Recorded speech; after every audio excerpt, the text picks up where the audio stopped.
5 minute 50 সেকেন্ডের একটি video দেশ জুড়ে তোলপাড় সৃষ্টি করেছে, জানিয়ে চলছে আলোচনা সমালোচনা। অস্ত্র সাদৃশ্য বস্তু হাতে মুখমণ্ডল ঢাকা দুই ব্যক্তির স্টেজে দাঁড়িয়ে থাকা ওই ভিডিও এখন সামাজিক যোগাযোগ মাধ্যম ফেসবুকে ঘুরে বেড়াচ্ছে।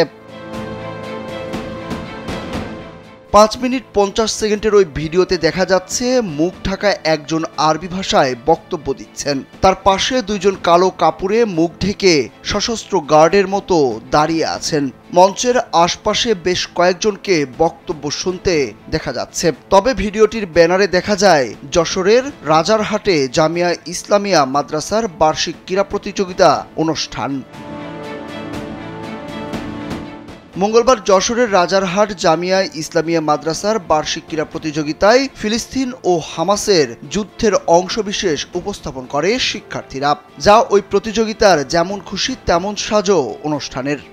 ফিলিস্তিন হামাসের যুদ্ধ হচ্ছে, ছাত্ররা এটা প্রদর্শন করার জন্য আর কি সেই হিসেবে স্টেজে উঠছে। আমি আর আমাদের হাতে যে বন্দুকের মতন যে সিস্টেমটা ছিল ওটা হচ্ছে আপনার ককশিট। যে জিনিসটা ভাইরাল হয়েছে এটা আসলে এখানে এই অস্ত্র তো অস্ত্রই না, এটা আসলে ককশিট দিয়ে বানানো এবং শোলা দিয়ে বানায় তৈরি করে ফিলিস্তিনের একটা ইয়ে করে এটা একটা প্রদর্শনী করা হয়েছে। এটা আসলে কোনো রিয়েল কোনো বিষয় না।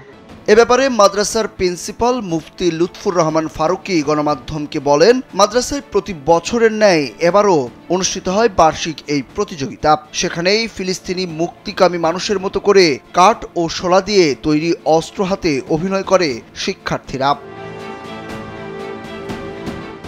আর যশোরের অতিরিক্ত পুলিশ সুপার নুরি আলম সিদ্দিকী জানান, ভিডিওটি ফেসবুকে দেখেছেন তিনি। এরপর তাদের সঙ্গে কথাও বলেছেন। মাদ্রাসার ছাত্রদের প্রতিযোগিতার অংশ এটি, তারা ডামি অস্ত্র ব্যবহার করে অভিনয় করেছেন মাত্র। প্রতিযোগিতার অংশ হিসেবে এই মাদ্রাসার 3 ছাত্র যারা যেমন খুশি তেমন সাজো এই প্রতিযোগিতার অংশ হিসেবে এটি অভিনয় অংশ নেয় এবং পরবর্তীতে ওই মাদ্রাসায় পুলিশ যে সরেজমিনে এই অস্ত্র সদৃশ্য দুটি বস্তু উদ্ধার করে এবং উদ্ধার করে সেটা জানা যায়, দেখতে পাওয়া যায় যে এটি ককশিট এবং কাঠের তৈরি একটি খেলনা, অস্ত্র সদৃশ্য দুটি খেলনা।